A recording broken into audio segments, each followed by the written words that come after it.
Nothing is being done to you. You're the one doing it all. That's when you start to liberate yourself. There's no one to blame. Anyone on the outside who's a trigger is only a trigger you're using. You could say, how I trigger myself is I see these people and I picture, or I say to myself, or I do this in my body, because that's how it really happens. No one triggers you. You trigger you. Someone else go by and have the same experience and not be triggered. So you're doing it. But we somehow forgot we're the one in charge here. And then you become enslaved to some pattern instead of waking up to your own true consciousness. Or you can catch yourself when you're starting to make all these images in your mind of comparison. And by the way, comparison is never fair. It's never right. It always makes you feel terrible. Because comparison takes a moment in time. It's out of context. You're judging yourself too soon. Or you're judging yourself unfairly. Or you see one area of a person's life, but you don't see all the others. Or you see the surface that's being presented. I've seen people who seem to have this incredibly blessed life, but because I do what I do, I get to find out what's underneath. And you find out this guy that's worth $1 billion and he can't hold a relationship with his son or his wife. He's miserable inside. You go, wow, it seems so unfair that he doesn't seem to give a shit. He made $1 billion. Well, he's still getting his lessons. Everybody gets their lessons. I don't care what it is. I have another friend that, seemed to do everything right. And his kid was born with this fatal disease and he had to go through that experience. No one escapes extreme stress. The only question is, do you use stress or let stress use you? Do you create more stress by what you do in your own head? Or do you de-stress and move forward and use it as rocket fuel to make your life greater? But it's really important to remember that it's not all about you. It's about we. We're in the we business, right? The me business is the saddest song of all. It's a lonely song. But the we business, and that's what we're all in here. We're in it for each other. And that means who is leading, who is following, who is giving, who is teaching, who is learning. It's always changing roles if you're honest. And also if you're smart. Because I know I can learn from everyone. I learned from her too. How many learned from her? So it's like if you have to stay in that place of being the learner, being the one that's always open to that, or otherwise you're cheating yourself out of so much curiosity. Curiosity is what drives me. I'm curious to know what's going on. And then when I learn it, I know I can help more people with it, right? And it evolves differently every single time, which is part of the beauty of this. The two forces that control every thought you think, every emotion you feel, every experience of your life. And that is your values and your beliefs. Those two forces literally control every decision you make. They are the invisible force that's determining whether you're happy or unhappy, excited or pissed off. It's all shaped by your values and your beliefs. Now that sounds really simple, and on the surface it is, but one of the reasons why people don't find their way to where they want to be in life is because we have lots of things we value. We value certain things that we want more of. When you say you value something, it means it's important to you. Some things are important because you want more of it. We call those moving towards values, because since we have more, we move towards them. And those are the emotional states that we value most on a positive side. Now, there's also things we value avoiding, meaning we believe they're very important to avoid because they're too darn what? Painful, right? And so you have two sets of values, not one. You have a set of values of what you're trying to move towards, and you have a set of values of what you're trying to avoid. And when you're making decisions subconsciously, these two forces are being affected. That alone makes it a little more complex. But there's another level below it, which is the beliefs that determine whether you hit the target of your values. Think of it this way. Your 6 human needs are the ultimate target. Everything you do is to meet those needs. Whether you do it in a way that's negative, anxiety, or positive, contribution, growth, expansion, learning, whatever, drugs, negative or positive, you're going to find a way to get at least the first 4. Most people don't get growth and contribution, which is why most people don't experience fulfillment, because those are the spiritual needs. But that's the target. But our brain thinks the target is things that we think are going to lead to some of these things. So it's either things, like someone could say, what do you value? Go, I value my car. Well, it's true, their car is important to them. But when you tell me certain things, there's what we call ends values. Ends are the emotions you're after. That's what you're after ultimately.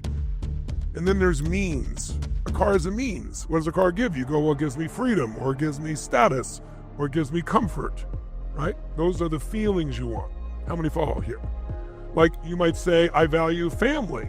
And I'd say, great, that's true, but family is still a vehicle. What does family give you? And the person might say what? Love, connection, joy, significance, all these other needs that might be met. So it's a vehicle to meet more of those 6 needs. So you value it as a way to get there. You don't realize that. People say, I want money. What do you want money for? You want little pieces of paper with dead people on it? I don't think so. You go, no, I want freedom, or I want security. What are those? Those are feelings that you value. And by the way, is it possible to have a lot of money and still be insecure, uncertain, unloved, yes or no? Is it possible to have a lot of money and not feel free? So people have illusions that if I get the thing, I'll meet the need, but that is not necessarily so. Okay? That's why people get so frustrated. You can create love and create joy, and create a business and create a family, and create pain, and create worry. We have the ability to choose. And if we decide to become creators or co-creators of this universe, one of the earliest ones we talked about was understanding the science of achievement and the art of fulfillment, that if you go to the East, it's very different than the West. In the East, people are focused more on the inner world. In the West, we tend to focus more on the outer world. Which world should you focus on? Both. Why should you pick one or the other? But our culture tends to lean us one direction or the other. Here, people get really upset when they don't have their special sauce on their jumbo jack, if they don't have enough money, if they don't have things organized the way they want. But I'm suggesting to you, you can have the science of achievement, that's the West, and the art of fulfillment. And without both, you're cheating yourself. We have to understand what accelerates or decelerates, breaks our life, momentum. And that's created by emotion. And we all discover we have an emotional home. What do you love? What do you hate? What excites you? Because that's the only way your life changes, is decision. A real decision, by the way. A real decision is you cut off anything except what you've committed to. And when you decide and you commit and you resolve, when you do all 3 of those things, you will move forward. Anything in our life can change. You don't like your body, change it. You don't like your relationship, change it. You might want to change you first, or you might find the same problem coming again. You might find out you were the problem. You don't like your business or your career, change it. How? First step is decision. But I can take you through a process of uncovering what's holding you back, which is always a belief. Remember he said, what's the only thing stopping people is fear? To be fearful, you have to believe that something is scary or bad for you or could hurt you or destroy you. And yet we all know the hero's journey. How many of you have something that's happened in your life years ago that was so brutal that you would never want to go through it again? You never want anybody you care about to go through it.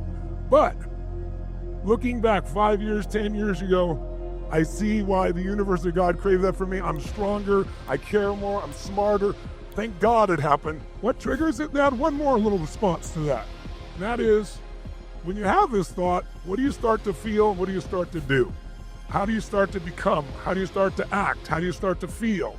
How do you behave when you let this stressful thought dominate your thinking? 1 or 2 stressful thoughts that show up regularly. What tends to trigger them? What do you tend to feel? How do you tend to behave? What do you tend to then do? Point if you know 1 or 2 stressful thoughts that really get you. What's a thing you focus on sometimes that lights you up? Those people, no matter what happens, they go home to joy or happiness or playfulness or humor. So when you tell the person next to you this, I don't want you to be like this college student who has been educated to believe the world is triggering them. So tell the truth. Say, I use these things to trigger these negative thoughts. And by the way, when you say the positive things, I use thinking about my children to feel this good feeling. I use playing my music to do this. I use crushing this challenge to feel this. Any negative thought you think you have and you're fighting with, you understand it is not your thought. When you claim it's your thought, you get to keep it. It becomes part of your identity. And remember, the strongest force in the human personality is the need to stay consistent with how we define ourselves. If you define yourself as a loser, you find the way to lose. You define yourself as a winner, you're going to find some way to victory. It's not that simplistic, of course, but there's a different drive inside of you. And so your thoughts are triggered by many things. Number 1, your energy level. When your energy level is low, which thoughts show up? The happy thoughts or the painful thoughts? I said to the audience, I said, how many of you have something in your life that tends to trigger you to not feel the way you want? Could be a person, could be a situation. I said, well, then perhaps instead of being like, just I am triggered, why don't we retrain our nervous system? Let's build some myelin to do something else. We have to do enough repetition, enough emotion.